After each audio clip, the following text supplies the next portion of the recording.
Perjalanan menuju Islam adalah perjalanan yang cukup panjang bagi Fred, seorang Muslim Amerika.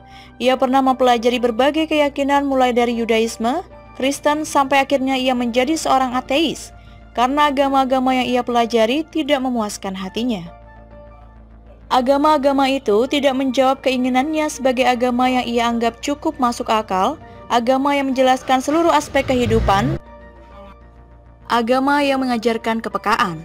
Agama-agama yang ia pelajari, Yudaisme dan Kristen, saling tuding bahwa agama lain di luar agama itu salah. Suatu hari ketika Fred berkunjung ke perpustakaan umum di Columbus, Ohio, secara tak sengaja ia melihat sebuah buku bertuliskan The Holy Quran. Saya tidak tahu menahu tentang Al-Quran, saya bahkan cuma tahu sedikit tentang Islam. Saya tahu pasti Islam adalah agama yang mengajarkan kekerasan dan terorisme. Aku Fred pada situs Why Islam. Tapi Fred tetap membaca-baca buku itu dan ia merasa bahwa bahasa dalam buku tersebut ketinggalan zaman dan sulit dipahami. Butuh belajar untuk memahaminya, oleh sebab itu saya membeli Al-Quran di sebuah toko buku dan mulai mempelajari buku yang aneh itu, ujar Fred. Membaca Al-Quran membuat Fred terkejut sekaligus makin tertarik untuk mempelajarinya. Terkejut karena di dalam buku tersebut terdapat 114 surat yang menurut Fred tidak ada yang baru. Surat-surat itu, ujar Fred, merupakan pernyataan kembali dan penyederhanaan dari isi Kitab Perjanjian Lama dan Kitab Perjanjian Baru. Buku ini, Al-Quran, adalah penyaringan bagian-bagian yang penting dari kedua kitab perjanjian itu, kata Fred. Dan yang membuat Fred makin tertarik dengan Al-Quran antara lain ayat-ayat yang menceritakan tentang penciptaan dunia oleh Allah SWT dan kasih sayangnya pada umat manusia. Al-Quran membuat Fred ingin tahu lebih banyak tentang agama Islam. Ia tercengang saat mengetahui bahwa di Amerika Serikat ada sekitar 7-10 juta Muslim. Dan ia makin tercengang bahwa Muslim di Amerika Serikat, laki-laki dan perempuan, adalah orang-orang biasa seperti dirinya. Bukan orang-orang teroris, suka memukul perempuan dan tidak toleran terhadap cara pandang orang lain seperti yang ia dengar selama ini. Pekerjaan Fred membuatnya sering bepergian. Dalam setiap perjalanannya, Fred terus belajar tentang Islam. Ia berkunjung ke masjid-masjid di Columbus, Ohio, berdialog dengan tokoh-tokoh Islam di Sacramento, California, mengunjungi festival-festival Islam di Portland, Oregon, atau makan bersama dengan Muslim di Tucson, Arizona.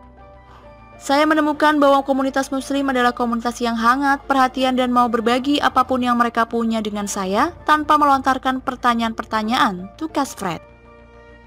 2 tahun kemudian, Fred merasa Islamlah agama yang tepat untuknya. Ia pun mulai mencari informasi tentang syarat-syarat menjadi seorang Muslim.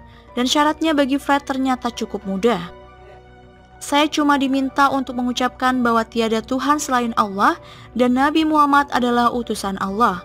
Cerita Fred mengenang kembali awal ia menjadi seorang Muslim. Fred belajar sholat dengan beberapa Muslim. Dari sana ia tahu bahwa sholat 5 waktu sehari merupakan kesempatan bagi setiap Muslim untuk meninggalkan sejenak urusan dunia dan meluangkan waktu untuk berdialog langsung dengan Allah SWT. Fred juga belajar bahwa terorisme ada di mana saja, baik agama ataupun kelompok politik. Di Irlandia Utara ada kelompok Kristen Protestan dan Katolik yang mengatasnamakan agama untuk melakukan tindak kekerasan. Di Amerika Serikat ada kelompok-kelompok kulit putih yang melakukan tindakan sama atas nama supremasi kulit putih. Dan ada kelompok Kristen ultrakonservatif di Afrika Selatan, ada kelompok kulit putih yang menerapkan apartheid, dan masih banyak lagi kelompok lainnya. Terkait perempuan, Fred mengakui bahwa Al-Quran dengan jelas mengatakan bahwa di mata Allah SWT tidak ada perbedaan gender. Jikapun masih ada diskriminasi antara laki-laki dan perempuan di beberapa negara Muslim, itu tidak lebih hanya pengaruh budaya dan bukan ajaran Islam. Tentang Yesus, Fred mengatakan bahwa banyak non-Muslim yang kagum dengan Al-Quran karena Al-Quran berbicara tentang Yesus dan Maryam dengan sangat hormat. Tapi Islam hanya mengakui Yesus sebagai salah seorang nabi yang diberi mukjizat oleh Allah SWT. Islam tidak memandang Yesus sebagai Tuhan. Intinya, Islam adalah perluasan dari Yudaisme dan Kristen. Islam menghormati penganut kedua keyakinan itu.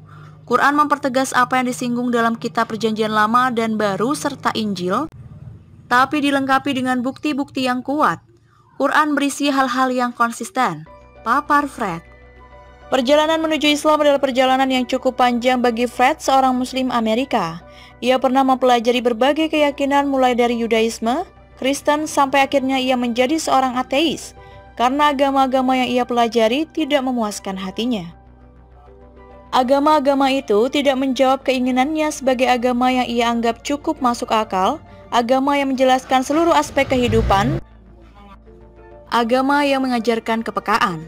Agama-agama yang ia pelajari, Yudaisme dan Kristen, saling tuding bahwa agama lain di luar agama itu salah. Suatu hari ketika Fred berkunjung ke perpustakaan umum di Columbus, Ohio, secara tak sengaja ia melihat sebuah buku bertuliskan The Holy Quran. Saya tidak tahu menahu tentang Al-Quran, saya bahkan cuma tahu sedikit tentang Islam. Saya tahu pasti Islam adalah agama yang mengajarkan kekerasan dan terorisme. Aku Fred pada situs Why Islam. Tapi Fred tetap membaca-baca buku itu dan ia merasa bahwa bahasa dalam buku tersebut ketinggalan zaman dan sulit dipahami. Butuh belajar untuk memahaminya, oleh sebab itu saya membeli Al-Quran di sebuah toko buku dan mulai mempelajari buku yang aneh itu, ujar Fred. Membaca Al-Quran membuat Fred terkejut sekaligus makin tertarik untuk mempelajarinya. Terkejut karena di dalam buku tersebut terdapat 114 surat yang menurut Fred tidak ada yang baru. Surat-surat itu, ujar Fred, merupakan pernyataan kembali dan penyederhanaan dari isi kitab Perjanjian Lama dan kitab Perjanjian Baru. Buku ini, Al-Quran, adalah penyaringan bagian-bagian yang penting dari kedua kitab Perjanjian itu, kata Fred. Dan yang membuat Fred makin tertarik dengan Al-Quran antara lain ayat-ayat yang menceritakan tentang penciptaan dunia oleh Allah SWT dan kasih sayangnya pada umat manusia. Al-Quran membuat Fred ingin tahu lebih banyak tentang agama Islam. Ia tercengang saat mengetahui bahwa di Amerika Serikat ada sekitar 7-10 juta muslim. Dan ia makin tercengang bahwa muslim di Amerika Serikat, laki-laki dan perempuan, adalah orang-orang biasa seperti dirinya. Bukan orang-orang teroris, suka memukul perempuan dan tidak toleran terhadap cara pandang orang lain seperti yang ia dengar selama ini. Pekerjaan Fred membuatnya sering bepergian. Dalam setiap perjalanannya, Fred terus belajar tentang Islam. Ia berkunjung ke masjid-masjid di Columbus, Ohio, berdialog dengan tokoh-tokoh Islam di Sacramento, California, mengunjungi festival-festival Islam di Portland, Oregon, atau makan bersama dengan muslim di Tucson, Arizona. Saya menemukan bahwa komunitas muslim adalah komunitas yang hangat, perhatian, dan mau berbagi apapun yang mereka punya dengan saya tanpa melontarkan pertanyaan-pertanyaan, tukas Fred. 2 tahun kemudian, Fred merasa Islamlah agama yang tepat untuknya. Ia pun mulai mencari informasi tentang syarat-syarat menjadi seorang muslim. Dan syaratnya bagi Fred ternyata cukup mudah. Saya cuma diminta untuk mengucapkan bahwa tiada Tuhan selain Allah dan Nabi Muhammad adalah utusan Allah. Cerita Fred mengenang kembali awal ia menjadi seorang muslim. Fred belajar sholat dengan beberapa muslim. Dari sana ia tahu bahwa sholat 5 waktu sehari merupakan kesempatan bagi setiap muslim untuk meninggalkan sejenak urusan dunia dan meluangkan waktu untuk berdialog langsung dengan Allah SWT. Fred juga belajar bahwa terorisme ada di mana saja, baik agama ataupun kelompok politik. Di Irlandia Utara ada kelompok Kristen Protestan dan Katolik yang mengatasnamakan agama untuk melakukan tindak kekerasan. Di Amerika Serikat ada kelompok-kelompok kulit putih yang melakukan tindakan sama atas nama supremasi kulit putih. Dan ada kelompok Kristen ultrakonservatif di Afrika Selatan, ada kelompok kulit putih yang menerapkan apartheid, dan masih banyak lagi kelompok lainnya. Terkait perempuan, Fred mengakui bahwa Al-Quran dengan jelas mengatakan bahwa di mata Allah SWT tidak ada perbedaan gender. Jikapun masih ada diskriminasi antara laki-laki dan perempuan di beberapa negara muslim, itu tidak lebih hanya pengaruh budaya dan bukan ajaran Islam. Tentang Yesus, Fred mengatakan bahwa banyak non-muslim yang kagum dengan Al-Quran karena Al-Quran berbicara tentang Yesus dan Maryam dengan sangat hormat. Tapi Islam hanya mengakui Yesus sebagai salah seorang nabi yang diberi mukjizat oleh Allah SWT. Islam tidak memandang Yesus sebagai Tuhan. Intinya, Islam adalah perluasan dari Yudaisme dan Kristen.